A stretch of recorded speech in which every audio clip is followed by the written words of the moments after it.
Hello students, मैं doctor Gauri Bhatnagar Sanskrit tutors में आपका स्वागत है। श्रीमद् भगवद गीता का 2 अध्याय सांख्य योग हम पढ़ रहे थे। अगला श्लोक देखें। अर्जुन भगवान कृष्ण से प्रश्न करते हैं स्थिति प्रज्ञ के विषय में कि स्थिति प्रज्ञ की क्या परिभाषा है, कैसे बोलता है, वो कैसे बैठता है, कैसे चलता है। तो आगे श्री भगवान हुआ, भगवान कृष्ण बोले, प्रजहाति यदा कामान सर्वान् पार्थ मनोगतान आत्मन्येव आत्मा तुष्टा स्थित प्रज्ञस्तद उच्यते। अब यहाँ भगवान कृष्ण कहते हैं कि पार्थ, हे प्रथापुत्र अर्जुन, यदा मनोगतान सर्वान् कामान प्रजहाति, यदा जब मनोगतान मन में स्थित सर्वान् कामान सभी इच्छाओं को प्रजहाति छोड़ देता है। जब साधक मन में स्थित सारी इच्छाओं को, कामनाओं को छोड़ देता है, तब आत्मना आत्मनि एव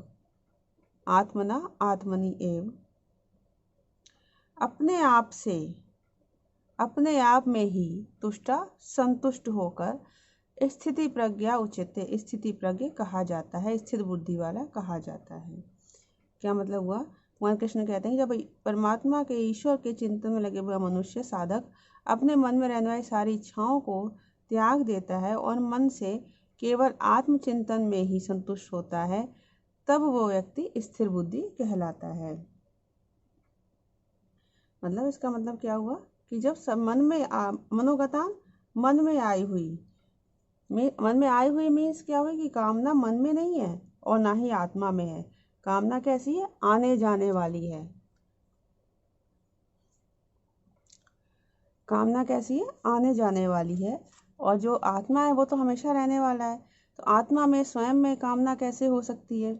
मन एक करण है, जैसे इंद्रियां हैं, तो उसमें भी कामना एक ही काम नहीं रहती, बल्कि वो आती जाती रहती। इसलिए मनोगतान का है मन में आई हुई सभी कामनाओं को प्रजहाति। अब जहाति माने छोड़ना होता है, प्रजहाति माने पूर्ण रूप से त्याग कर देना। मीन्स किसी भी कामना का, किसी भी इच्छा का कोई भी अंश नहीं रहे, तो पूर्ण रूप से जब कामना का त्याग कर देता है, तब वहां पर, और यहाँ पे कामान सर्वान सब में बहुवचन का प्रयोग किया गया है। मीन्स सभी कामनाओं का, मतलब कोई भी इच्छा ना रहे, सभी इच्छाओं का पूरी तरह से त्याग कर देता है। तब जब सभी कामनाओं का त्याग कर देगा तो क्या होगा? वो स्वयं ही संतुष्ट हो जाएगा, अपने आप से और अपने आप में ही संतुष्ट रहेगा, तब वो स्थिर बुद्धि वाला हो जाएगा। संतोष यहाँ पर 2 तरह का होता है, एक तो संतोष गुण होता है, एक संतोष स्वरूप होता है। मन में कोई भी इच्छा ना हो, वो संतोष गुण है। किसी में भी, मतलब कोई इच्छा नहीं रखता, वो उसका गुण है संतोष। और स्वयं में असंतोष ना होना, यह संतोष स्वरूप है। तो ये स्वरूप वाला संतोष जो है वो हमेशा रहता है। केवल बुद्धि, जब वो उसका ज्ञान हो जाता है तब बुद्धि उसमें स्थिर हो जाती है। तो यहीं पे कहा स्थित प्रज्ञा तद उच्यते, वो स्थिर बुद्धि कहलाता है। कब? जब मन में स्थित सभी इच्छाओं का पूरी तरह से परित्याग कर देता है, तब वो स्थिर बुद्धि कहलाता है। दुखेषु अनुद्विग्न मना सुखेषु विगत स्पृहा वीतराग भय क्रोधा स्थित धीर मुनि उच्यते। भगवान कृष्ण कहते हैं दुखेषु अनुद्विग्न मना, दुखों में व्याकुलता से रहित मन वाला, सुखेषु विगत स्पृहा, सुख में समाप्त हुई स्पृहा इच्छा वाला, वीत राग भय क्रोध, राग मीन्स आसक्ति, भय और क्रोध से, वीत मीन्स रहित, आसक्ति भय और क्रोध से रहित, मुनि मनस्वी व्यक्ति, स्थित धी उच्यते, स्थिर बुद्धि वाला कहलाता है। भगवान कृष्ण स्थिर बुद्धि के लक्षण ही बताते हैं कि जिसका व्यक्ति का मन दुख आने पर व्याकुल नहीं होता और सुखों के होने पर और अधिक सुखों की इच्छा नहीं करता और आसक्ति भय क्रोध से रहित हो जाता है, ऐसा मनस्वी मनुष्य जो है वो स्थिर बुद्धि कहलाता है। हमें भगवान कृष्ण कह रहे हैं कि दुखों में और दुखों की संभावना होने में या उनकी प्राप्ति, किसी में भी जिसके मन में कोई व्याकुलता नहीं होती, उद्वेग नहीं होता, कोई भी कर्तव्य कर्म करने पर उसका विघ्न का या प्रतिकूल फल का किसी प्रकार का कोई व्याकुलता नहीं होती, ऐसा व्यक्ति। और सुखों की संभावना उनकी प्राप्ति होने पर जिसके भीतर, जिसके मन में स्पृहा, इच्छा नहीं होती, मीन्स और अधिक सुख प्राप्ति की जिसके मन में कोई इच्छा नहीं होती, ऐसा व्यक्ति। और वीत राग भय क्रोधा, राग किसको कहते हैं? संसार के पदार्थों को के प्रति जो आसक्ति भाव होता है उसको राग कहते हैं। और भय क्या हो जाता है? उन आसक्ति वाले पदार्थों की प्राप्ति ना होना या प्राप्त करने में विघ्न होना, वो भय का कारण होता है। और अगर व्यक्ति उनको प्राप्त नहीं कर पाता, उसके अंदर निर्बलता होती थोड़ी सी भी है, उसको जो चाहता है वो चीज़ें नहीं मिल पाई, तो उसके अंदर क्रोध उत्पन्न होता है। तो राग आसक्ति भय और क्रोध से रहित, ये जो इन सबसे रहित होता है, मीन जिसके अंदर इन सबको छोड़कर केवल सबका सेवा भाव जागृत हो जाता है, ऐसा व्यक्ति जो है। अब यहाँ मुनि शब्द का है, मुनि क्यों? मनस्वी व्यक्ति, जिसकी बुद्धि स्थिर हो रही है, ऐसा व्यक्ति, ऐसा मनस्वी व्यक्ति स्थिर बुद्धि कहलाता है। अब यहाँ पे राग शब्द यूज किया है। राग शब्द के जो कई अर्थ होते हैं, नाम अलग अलग है। जैसे मन में कोई छिपा हुआ राग है, उसका नाम वासना हो जाता है, उसके दूसरा नाम आसक्ति है। मुझे व्यस्त कोई चीज़ है जिसके प्रति इच्छा है कि मुझे वह वस्तु मिल जाए, तो इस इच्छा को क्या कहते हैं? कामना कहते हैं। कामना पूरी होने की जो संभावना पैदा हो जाती है उसको क्या कहते हैं? उसको कहते हैं आशा। और जब वो इच्छा पूरी हो जाए, कामना पूरी हो जाए, तो और की जो इच्छा बढ़ती जाती है उसको कहते हैं लोभ। और जब लोभ बहुत ज़्यादा बढ़ जाता है तो वो कहलाता है तृष्णा। ये थोड़ा सा अलग सा पॉइंट हो गया बात इससे, श्लोक से वो बीच में आ गया था तो मैंने फिर थोड़ा सा बता दिया।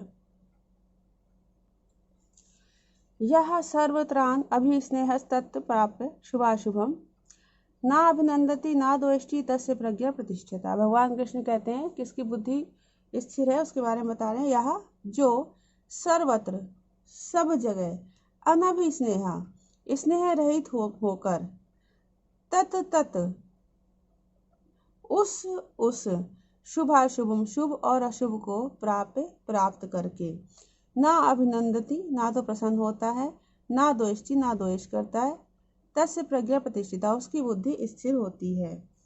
मीन्स अब यहाँ भगवान कृष्ण क्या कह रहे हैं कि जो व्यक्ति मन को प्रिय लगने वाले पदार्थों के प्रति स्नेह से रहित है, शुभ या अशुभ किसी को भी पाकर, शुभ को पाकर आनंदित नहीं होता, खुश नहीं होता, और अशुभ को पाकर द्वेष नहीं करता, वह उसकी बुद्धि स्थिर होती है।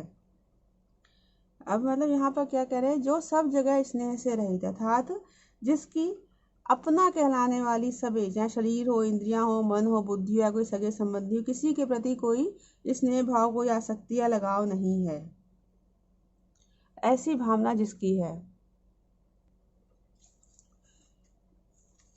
तो ऐसे व्यक्ति को जब उसके सामने प्रारब्ध कार्यों के अनुसार, प्रारब्धवशात शुभ या अशुभ, गलत या बुरे, अनुकूल या प्रतिकूल कोई भी परिस्थितियां आती हैं, तो वो शुभ या अनुकूल परिस्थितियों को लेकर आनंदित नहीं होता, खुश नहीं होता, और अशुभ अर्थात प्रतिकूल परिस्थितियों के प्रति द्वेष नहीं करता।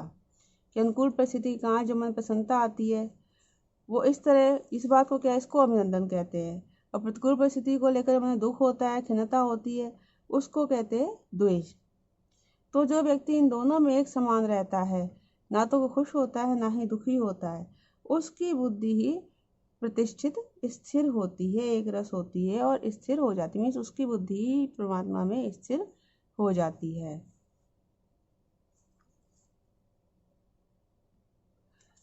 यदा संहरते चायं कूर्मो अंगानि सर्वशः इंद्रियाणि इंद्रियार्थेभ्यः तस्य प्रज्ञा प्रतिष्ठिता। में भगवान कृष्ण कहते हैं कि चा और कूर्म कछुआ, अंगानी जैसे अपने अंगों को संहरते समेट लेता है, वैसे ही यदा जब मनुष्य सर्वशः सब ओर से इंद्रियाणि अपनी इंद्रियों को इंद्रियार्थेभ्यः इंद्रियों के विषयों से संहरते समेट लेता है, तब उसकी बुद्धि स्थिर हो जाती है। मीन्स भगवान कृष्ण कहते हैं कि जिस तरह से कछुए का दृष्टांत देने का तात्पर्य क्यों है, जैसे कछुआ जब चलता है तो उसके 6 अंग दिखते हैं, 4 पैर, 1 पूंछ और 1 सिर। पर जब अपने अंगों को छिपा लेता है तो केवल उसकी पीठ ही दिखाई देती है। तो ऐसे ही जो स्थिर बुद्धि मनुष्य है उसकी 5 इंद्रियों और 1 मन, इन 6 को अपने अपने विषयों से जब वो हटा लेता है तो वो स्थिर प्रज्ञ हो जाता है। यहाँ पे संहरते कार्य करने क्या है कि इंद्रियों को, जो स्थिर बुद्धि मनुष्य है वो विषयों से इंद्रियों का उपसंहार कर लेता है। उपसंहार कर लेता मीन्स मन में भी उन विषयों का विचार नहीं करता, मन में भी उन विषयों को छोड़ देता है। इसलिए कहा है कि जिस प्रकार से कछुआ जो है अपने अंगों को अपने समेट लेता है, वैसे ही जब मनुष्य, स्थिर बुद्धि मनुष्य इंद्रियों को, इंद्रियों के विषयों से संहार कर लेता, उपसंहार कर लेता अर्थात पूरी तरह से उनको अपने विषयों से हटा लेता है, तब वो उसकी बुद्धि स्थिर हो जाती है।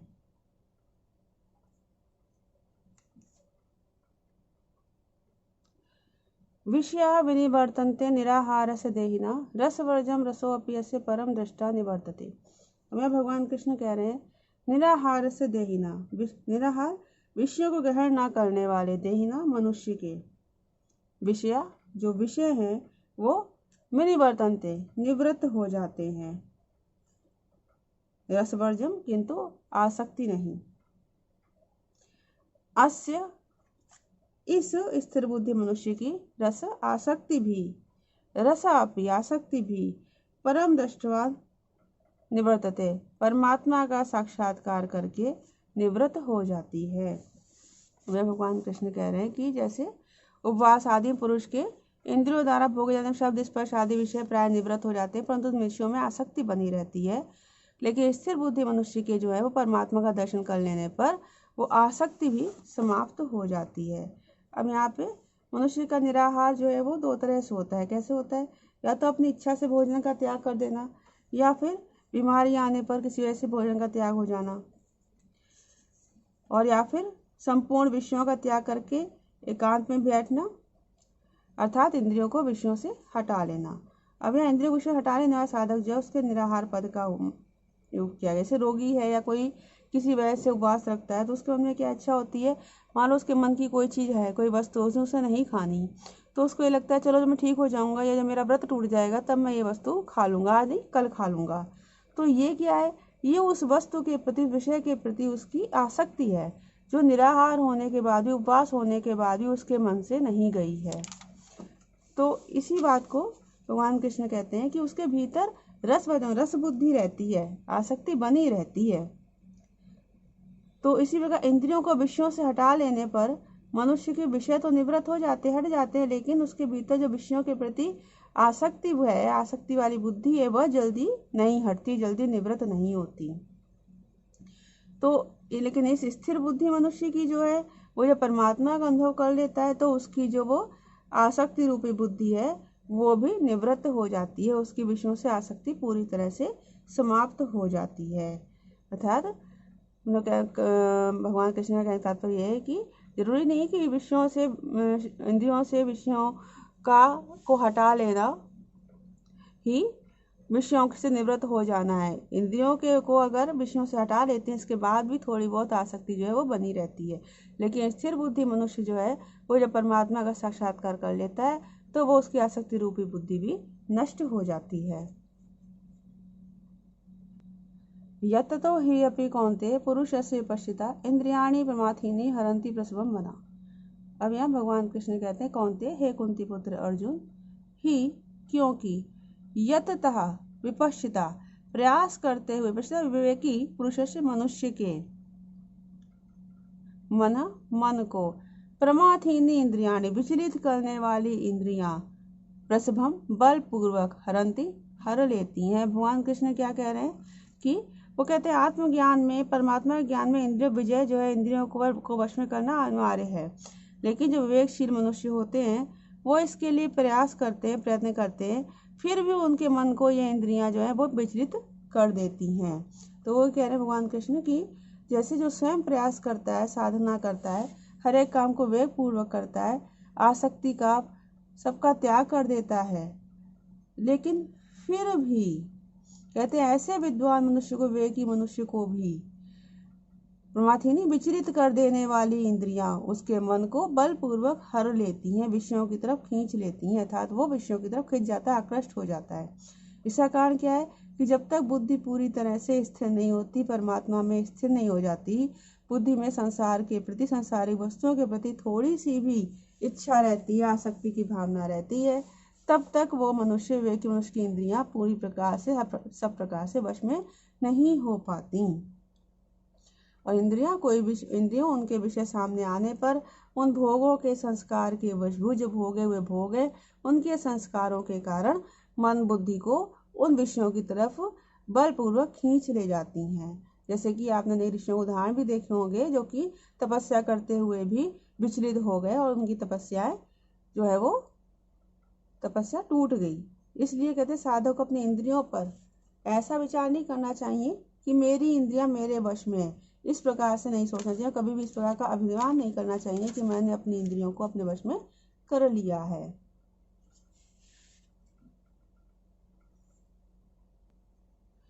तानि सर्वाणि संयम युक्त आसीत मत्परा वशे ही यस्य इंद्रियाणि तस्य प्रज्ञा प्रतिष्ठिता। भगवान कृष्ण कहते हैं तानि सर्वाणि, उन सभी इंद्रियों को संयम वश में करके, युक्ता स्थिर चित्त होकर, मत परासीत मेरे परायण हो जा, मेरे प्राण हो ही, क्योंकि यस्य जिस मनुष्य के वश में इंद्रियां होती हैं, तस्य प्रज्ञा प्रतिष्ठिता उसकी बुद्धि स्थिर होती है। भगवान कृष्ण कहते हैं कि पुरुष को अपने मन को विचलित करने वाली सभी इंद्रियों को अपने वश में करके विषयों से हटाकर उसको अपने मन को मुझ में लगा देना चाहिए। और इस प्रकार जो विवेकी मनुष्य अपनी इंद्रियों को वश में कर लेता है वही स्थिर बुद्धि कहलाता है। अब यहाँ पे भगवान कृष्ण कह रहे हैं कि जो तानी, मतलब पिछले श्लोक में जो कहा था उनके लिए कहा है तानी सर्वाणि, उन सभी इंद्रियों, कौन सी सभी इंद्रियों को, जो बलपूर्वक मन का हरण करने वाली इंद्रियां हैं, उन सभी इंद्रियों को संयम वश में करके, तथा उनको विषयों की तरफ ना जाने देकर, विषयों विचलित ना होने देकर स्वयं मेरे परायण हो जा। क्या मतलब हुआ? तात्पर्य है कि जब साधक इंद्रियों को वश में करता है तो उसे अपने बल का ईमान होता है कि मैंने अपनी इंद्रियों को वश में किया है। ये जो अहंकार की भावना होती है ये उस व्यक्ति को उन्नति नहीं करने देती है, उसे भगवान से अलग कर देती है, क्योंकि उसके मन में अहंकार आता है कि मैंने अपनी इंद्रियों को वश में कर रखा है। इसलिए साधक को इंद्रियों को वश में करने के बाद कभी अपने ऊपर अहंकार नहीं करना चाहिए, बल्कि उसको क्या करें, मत भगवान की कृपा माननी चाहिए कि भगवान की कृपा से ही ऐसा हुआ है। तो इसलिए भगवान कहते हैं कि मेरे परायण हो जा, मीन्स मुझ पर आश्रित हो जा, कि भगवान की कृपा समझ की जिस वजह से इंद्रियों को वश में कर सका है। इसलिए इन्होंने कहा है कि अभिमान को छोड़कर मत पर मेरे परायण हो जा, कि केवल भगवान में ही महत्व बुद्धि है, भगवान ही मेरे, मैं भगवान का हूँ, भगवान ने ही मेरे साथ ऐसा किया है, मेरी इंद्रियों को वश में कराया है। तो इसलिए वो कहते हैं कि जिसकी इंद्रियां इस प्रकार से वश में हो जाती हैं वो स्थिर बुद्धि होता है। इसका मतलब क्या हुआ कि इंद्रियों का विषयों से संबंध विच्छेद हो जाता है, फिर भी उसके मन में क्या होता है, आसक्ति रूपी बुद्धि रहती है, वहाँ इंद्रिया शून्य होती है। लेकिन स्थिर बुद्धि मनुष्य, उसकी इंद्रियां वश में होती हैं और उसकी आसक्ति रूपी बुद्धि जो है वो निवृत्त हो चुकी होती है। इसलिए नियम यह भी नहीं है कि इंद्रियों का विषयों से संबंध विच्छेद होने पर वो स्थिर बुद्धि हो जाएगा, क्योंकि उसमें जो आसक्ति रूपी बुद्धि वो रह सकती है। लेकिन नियम क्या है कि स्थिर बुद्धि व्यक्ति हो जाएगा तब उसकी इंद्रियां वश में हो जाएंगी और उसमें आसक्ति रूपी बुद्धि का त्याग हो जाएगा। इस वीडियो में इतना ही। साथ बने रहने के लिए धन्यवाद।